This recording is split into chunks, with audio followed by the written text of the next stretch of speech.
பாஜகவில் இணைவதாக வெளியான தகவல் குறித்து முன்னாள் அமைச்சர் SP வேலுமணி விளக்கம் அளித்துள்ளார். கோவை சிங்காநல்லூரில் நடைபெற்ற நிகழ்ச்சியில் அவர் பங்கேற்று பேசியதை மேடை பகுதியில் பார்க்கலாம். திமுக ஐடிவி பாராட்டணும், பாரதிய ஜனதா ஐடிவி பாராட்டணும். அதாவது இல்லாத இருக்கிற மாதிரி காமிக்கிறதும் இருக்கிறது இல்லாத காமிக்கிறது இதுதான்.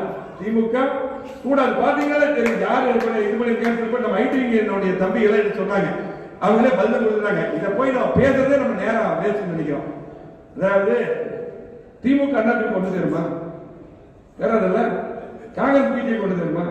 அப்ப இதை பத்தி நீங்க பேசிட்டு இருக்கீங்க. இதெல்லாம் போய் இது பாத்தீங்கன்னா இது உங்களை பேச வைக்கிறதுக்காக செய்யறது இல்லையா?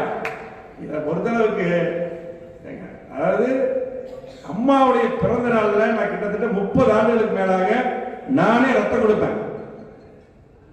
விபத்துல காயப்பட்டவங்களுக்கு இந்த ரத்தம் போய் சேரணும். அம்மாவுடைய பிறந்த நாள்ல புனித பிறந்த ரத்தம் போகணும். நான் முந்தா நாள் தான் ரத்தம் பிளட் கொடுக்குறேன் அம்மா பிறந்த நாள்ல. அடுத்த நாள் பார்த்தா நான் எண்ணெய் போடுறாங்க, தங்கமணி போடுறாங்க. இதெல்லாம் என்னன்னா அதாவது இது அதிமுக பொறுத்தளவுக்கு நம்முடைய தாய் வீடு, நம்முடைய கட்சி. எல்லாரும் தாய் வீட்டுக்கு தான் வருவாங்க, யார் தாய் வீட்டுக்கு போக மாட்டாங்க. அது மட்டுமல்ல, இது மிகப்பெரிய கட்சி. அதாவது கிட்டத்தட்ட உலக அளவில் 7வது இடம். இது 2 கோடி உறுப்பினர் வச்சிருக்கோம். நம்ம கட்சி, நம்முடைய வீடு, நம்முடைய கட்சி. இந்த கட்சியில நம்மளை பாத்தீங்கன்னா ஒரு சாதாரண குடும்பத்தில் இருக்க நம்மளை எல்லாம் ஒரு எம்எல்ஏவாக ஒரு அமைச்சராக ஆக்கி அழகு பார்த்தது அம்மா அவர்கள்.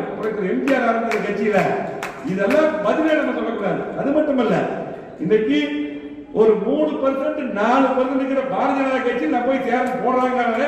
அது போய் நான் பதில் சொல்லணுமா? நம்ம கிட்டத்தட்ட 35% 40% இருக்கக்கூடிய நம்ம கட்சி தமிழ்நாட்டில் இதுக்கெல்லாம் பதில் சொல்லாதீங்க. அவனது கேட்டுக்கிறீங்களா? டோன்ட் கேர் விட்டு போயிருங்க. இதெல்லாம் கவலையப்படாதீங்க. அவ்வளவுதான். நம்ம தொண்டர்களுக்கு தெரியும் அவனை பற்றி.